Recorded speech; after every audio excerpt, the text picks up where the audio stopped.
People ask me what type of photography I do. I never identify myself strictly as a lifestyle photographer or an editorial photographer.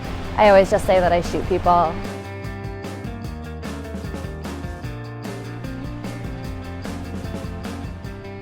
I first got started in photography when I was 19. I took an unintentional class at a local community college over the summer.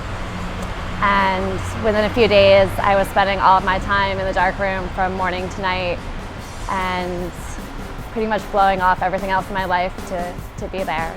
I fell in love with it the way that you could fall in love with a person. Something clicked and there was no question that that was what I wanted to do with my life. I worked for a newspaper as my first job out of college. I would show up every morning and they would give me 10 to 15 assignments. They would range everything from sports action to feature portraits to breaking news. I went freelance after that and people really wanted me to kind of pick a niche, and I felt that I had had so much fun shooting so many different things that I really didn't want to do that.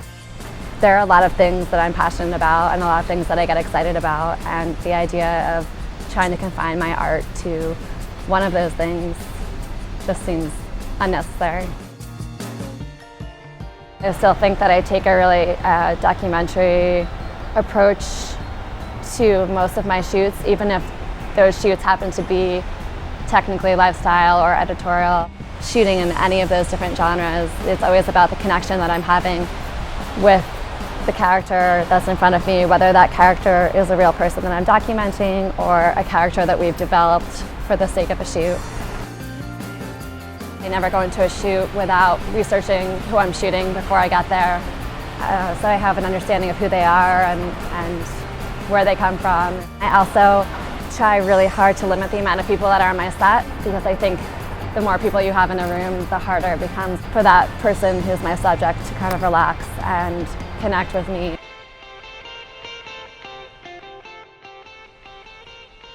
Even when I'm shooting fashion or editorial work, I really don't want it to be too rehearsed. When you're working with a professional model, they understand certain things about their body, but I still want the conversation that's happening between us to be genuine. You know, every time your model is looking at your camera, like they're really actually like looking you in the eyes, which is, it's pretty intense.